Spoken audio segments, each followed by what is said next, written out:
제가 예전에 원피스에 나오는 오뎅이란 캐릭터와 와노쿠니 에피소드의 문제점에 대한 영상을 만든 적이 있었습니다. 그 영상 댓글들을 보니까 많은 분들이 오뎅이란 캐릭터와 와노쿠니의 염증을 많이 느끼셨었는지 다들 공감을 해주시더라고요. 그래서 오늘은 오뎅과 와노쿠니만큼 욕을 오지게 처먹었던 웨딩 케이크 사건, 즉 홀케이크 아일랜드가 왜 쓰레기 에피소드였는지에 대해서 알아보는 시간을 가져보도록 하겠습니다. 영상을 시작하기 전 먼저 말할 게 있는데, 홀케이크 아일랜드 에피소드가 문제점만 있는 것은 아닙니다. 이 에피소드에서 쌍디의 과거사라던가 상황인 빅맘이 밀짚모자 해적단과 엮이게 된 계기, 그리고 루피의 성장 등등 여러 떡밥이 풀린 기념비적인 에피소드이기도 하죠. 하지만 이런 장점도 있는 반면 문제점이 너무나 극명했기 때문에 오늘은 그 문제점에 대해서 알아볼 거라 홀케이크 아일랜드 편을 좋아하시는 분들이 있다면 이 점 양해해주셨으면 좋겠네요. 먼저 홀케이크 아일랜드의 첫 번째 문제점은 빅맘의 웨딩 케이크 아리가 있습니다. 제가 이걸 첫 번째 문제점이라고 말했는데, 이 홀케이크 아일랜드가 악평이 많은 이유가 이 망할 놈의 웨딩 케이크 때문이에요. 이 홀케이크 아일랜드는 거의 중반부쯤부터 눈 돌아간 빅맘이 웨딩 케이크 아리를 하기 시작하다가 웨딩 케이크를 처먹고 나서 홀케이크 아일랜드 에피소드가 끝난다고 보면 됩니다. 그러니까 중반부부터 에피소드가 끝나기까지 거의 9개월이라는 시간이 걸렸는데, 그 9개월이란 긴 시간 동안 빅맘은 웨딩 케이크 거리고 있었고, 밀짚모자 일행은 이런 미친 멧돼지 같은 년 이러면서 튀고 있던 겁니다. 이게 이 9개월이라는 시간을 끈 것도 문제인데, 이 9개월 동안의 과정도 문제가 많아요. 이 9개월 동안의 원피스 흐름을 대충만 요약하자면 웨딩 케이크! 아 조졌다. 하지만 우리에겐 배신한 제우스가 있지. 웨딩 케이크! 이런 미친 안 뒤졌네? 배까지 쫓아온 빅맘 해적다. 아 조졌다. 하지만 우리에겐 베드로가 있다. 자폭 공격. 웨딩 케이크! 아니 C8 저래도 안 죽네? 빅맘은 파도 타기를 시전했다. 아 조졌다. 하지만 우리에겐 징배가 있지. 뭐 대충 이런 식으로 빅맘이 뭔가 하는구나 싶으면 밀짚모자가 반격하고, 밀짚모자가 뭔가를 하는 것 같은 연출이 나와도 빅맘이 다음 에피소드에서 받아쳐버리는 등 계속 그냥 이런 거 반복이에요. 이게 만화책으로만 봐도 와 적당히 좀 하지 라는 생각이 드는데, 저걸 만화책이 아닌 일주일 연재분으로 보던 사람들은 아니 대체 언제까지 웨딩 케이크 지랄을 할 생각이지? 라는 생각밖에 안 들었을 거예요. 실제로 제가 웨딩 케이크 저지랄 할 때 일주일마다 기다리면서 봤었는데, 제발 좀 빨리 홀케이크 아일랜드 편이 끝났으면 좋겠다 라는 생각밖에 안 들었었습니다. 그리고 이렇게 빅맘이 웨딩 케이크 아리를 하니까 당연히 인간을 제압하려면 웨딩 케이크를 만든 사람이 있어야겠죠. 그 케이크를 만든 사람은 쌍디와 쌍디의 약혼녀 푸딩, 그리고 갱배지의 아내인 쉬폰이라는 인물이었습니다. 솔직히 웨딩 케이크 만드는 과정 자체도 너무 루즈해서 이걸 굳이 왜 이렇게 보여주는 걸까 하는 생각이 들었는데, 어떻게든 이 웨딩 케이크가 활약만 한다면 쌍디의 요리사로서의 위상도 올라가고 빅맘도 제압하는 등 큰 도움이 됐을 겁니다. 근데 이렇게 시간을 어비해가면서 만든 웨딩 케이크는 그닥 활약을 못해요. 웨딩 케이크를 먹은 빅맘이 기절을 하고, 빅맘이 기절한 걸 본 빅맘 해적단의 페로스페로가 좋은 케이크를 만들어서 마마의 발작을 막아줬으니 그 대가로 더 이상 밀짚모자 해적단은 쫓지 않겠다. 하지만 다음에 만났을 때는 반드시 밀짚모자의 목을 딸 테니 그렇게 하라라 라는 식으로 흘러갔다면, 그동안 빅맘한테 쫓긴 거라던가 쌍디가 시간 내면서까지 웨딩 케이크를 만든 보람이라도 있었을 건데, 그냥 빅맘은 케이크 먹기 전까지 루피 해적단한테 행패 부리다가 쌍디가 만든 케이크 먹고 와 존맛 이라고 한 다음 다시 바로 밀짚모자 해적단을 쫓아가요. 그러니까 이 쌍디가 케이크를 만든 과정 자체가 의미가 없어져 버린 겁니다. 그리고 이 웨딩 케이크 아리의 근본적인 문제가 바로 상황인 빅맘이 너무 병신이라는 점입니다. 이 원피스 세계관에서 상황이란 존재는 해적들이 활개치는 바다에서 우두머리로 칭송받는 4명의 해적들인데, 그런 거 치고 빅맘은 이 홀케이크 아일랜드에서 아무것도 한 게 없습니다. 옷갑에 있는 폭탄이 폭발해서 케이크 성이 무너질 때 안돼 내 케이크 하면서 그냥 멍하게 있었고, 이때 빅맘의 부하가 그 성을 부드럽게 바꿔주지 않았다면 그 자리에서 빅맘 해적단의 대부분이 중상을 입었을 거예요. 이렇게 해적단 대장이란 놈이 지 부하들 신경도 안 썼는데 갑자기 배고프다면서 발작을 하고, 케이크 안 내놓으면 지 친아들도 죽일 것 같다 라는 식의 망언을 씹어리기도 하죠. 그리고 이게 쌍디가 요리에 대한 철학이 확고해서 케이크에 독이라던가 폭탄을 안 넣었지, 정상적인 사고방식을 가진 해적이라면 지들 죽이려고 쫓아오는 할망구가 먹을 케이크에 독이라던가 폭탄을 당연히 넣었을 겁니다. 하지만 빅맘은 그딴 거 의심도 안 하고 바로 그냥 배돼지에다가 케이크를 밀어 넣어버려요. 이런 것만 보면 진짜 빅맘 해적단의 실질적인 선장은 카타쿠리고, 나머지 해야 할 일들을 페로스페로라던가 오븐 같은 애들이 나눠서 하고 있는 게 아닐까 하는 생각밖에 안 들었습니다. 이렇게 홀케이크 아일랜드의 근본적인 문제점을 알아봤고, 다음 두 번째 문제점을 알아보자면 바로 쌍디의 활약이 망했다는 것도 있습니다. 이 에피소드는 빅맘 해적단이 주인공이라고도 볼 수 있지만 쌍디 역시 이 에피소드의 주인공이었습니다. 그래서 밀짚모자 해적단의 양날개 중 한 명인 쌍디가 전투적으로든 전략적으로도 활약을 했어야 했어요. 하지만 이 에피소드에서 쌍디는 그렇게 활약을 하지 못합니다. 딱 한 번 전투적으로 활약했었던 게 빛의 속도로 오븐을 걷어찰 때 말고는 없어요. 그러고는 그냥 푸딩이랑 해피해피하게 같이 케이크를 만들었죠. 그래 뭐 쌍디는 전투원이자 요리사이니까 요리사로 활약하면 되지 라고 생각하실 건데, 앞서 말했다시피 쌍디가 정성과 시간을 들여서 만든 케이크는 진짜 아무런 활약도 못하고 그냥 증발합니다. 준아 케이크 이렇게 어이없게 증발하고 나서 쌍디가 빅맘이 기절할 만한 케이크를 만들어볼까 라는 말을 하며 비장한 표정을 지은 거랑, 케이크 다 만들고 이제 빅맘을 쓰러트리러 가볼까 라고 말을 하는 장면을 다시 보면 뭔가 등신 같아서 웃음밖에 안 나옵니다. 그리고 리얼로 케이크 가지고 빅맘 쓰러트리려면 케이크 안에다가 온갖 것 다 때려박아가지고 빅맘을 내부에서부터 조질 생각을 했어야 했는데, 쌍디는 먹고 싶은 사람은 먹게 해줘야 한다고 절대 지 음식에 독 같은 거 안 넣겠다고 고집을 부립니다. 갱비치나 다른 사람이 그러다 빅맘이 만족 못하면 어쩌냐고 하니까 쌍디는 그럼 그냥 뒤지겠다고 해요. 아니 지만 뒤지는 게 아닌데 너무 이기적인 생각이 아닌가 싶었습니다. 이러고 결국 빅맘을 만족시키긴 했지만 그냥 만족만 시키고 루피 해적단이라던가 징베이 태양 해적단이 위험에서 벗어난 거 아니었어서 그냥 케이크 만든 건 개 헛수고가 돼버렸죠. 이렇게 이렇게 쌍디의 요리사적인 면모도 걔 등신이 되어버렸듯이 전투원으로서의 면모도 많이 깎여버렸습니다. 앞서 말했듯이 쌍디가 활약했던 건 빛의 속도로 오븐을 패버린 장면 말고는 없었고 그 외 모든 장면에서 쌍디의 전투원으로서의 면모는 그다지 좋지 않았습니다. 쌍디는 케이크를 다 만들고 나서 루피를 구하기 위해 카카오 섬에 오게 됩니다. 그리고 지친 루피를 데리고 빅맘의 적단 사이를 빠져나가야 되는 상황에 놓이게 되죠. 그런데 이 상황에서 쌍디가 2년 동안 수련한 결과였던 하늘을 날 수 있는 기술 월보는 빅맘의 적단 아무나 쓸 수 있는 잡기술이 되었고, 아무리 루피를 데리고 가야 되는 상황이긴 했지만 지금까지 전투 안 하고 요리만 했어서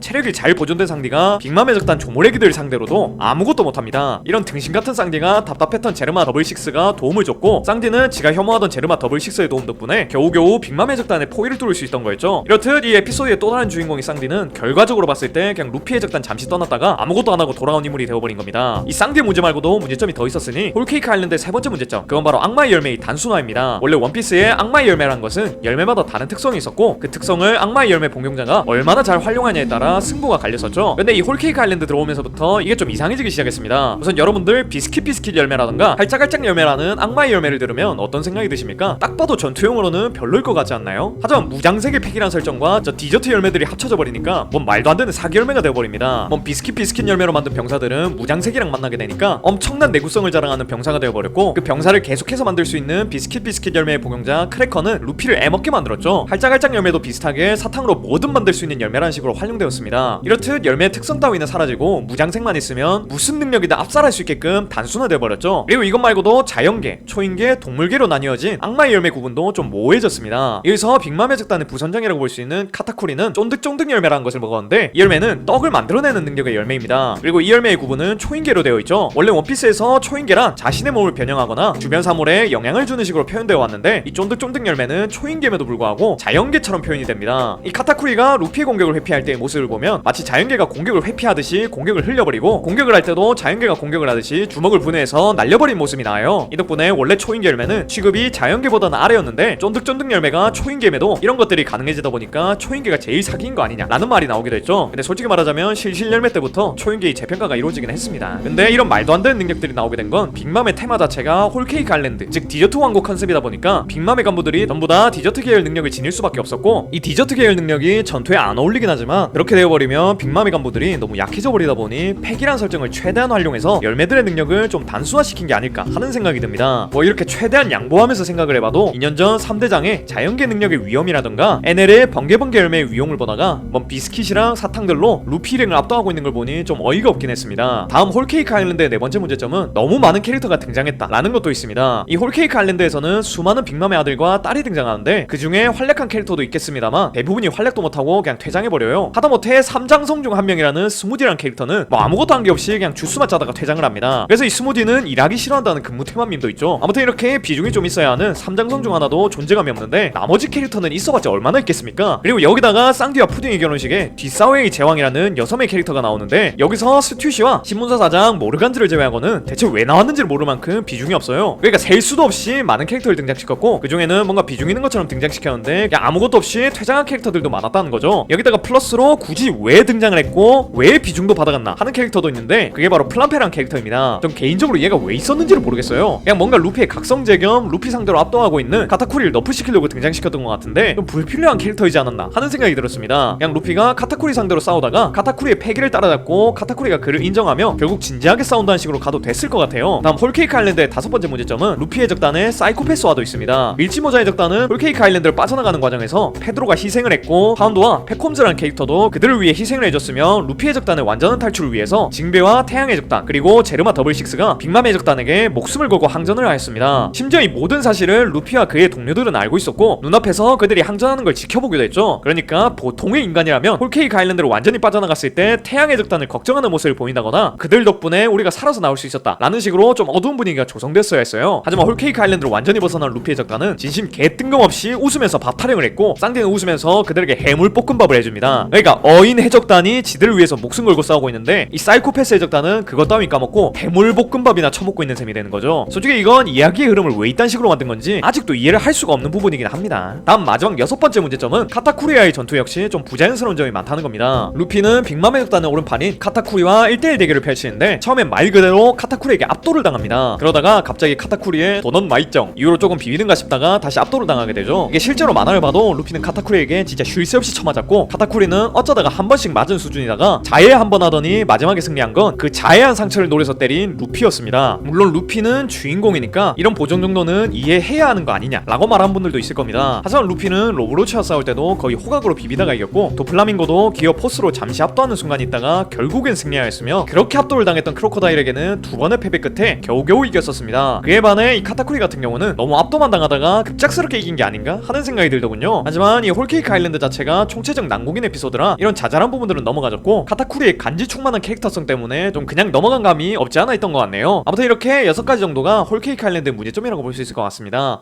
솔직히 이렇게 6가지를 말하긴 했지만 극악무도한 제르마 더블6의 세탁, 개망한 컵분배 등등 여러 문제점이 더 있었습니다. 그리고 이렇게 개망한 홀케이크 아일랜드 편이 끝나고 진행됐던 게 극혐 캐릭 오뎅이 나왔던 와노쿠니 에피소드였죠. 이게 홀케이크 아일랜드와 와노쿠니 에피소드 두 개 다 초중반 스토리 개 말아먹고 후반부에 어떻게든 민심을 돌렸다 라는 공통점이 있습니다. 근데 이게 드레스 로자에서부터 계속 이런 느낌이에요. 그래서 어느 순간부터 뭔가 오다 센세가 이런 호흡이 긴 에피소드를 하려고 하면 걱정부터 되는 게 현실입니다. 지금 원피스가 엘바프 에피소드를 시작했는데 제발 엘바프는 초반부터 끝까지 명작 에피소드가 됐으면 좋겠네요. 오늘도 이런 영상 봐주셔서 너무 고맙고 전 더 재밌는 영상으로 돌아오겠습니다. 그럼 다음 시간에 만나요.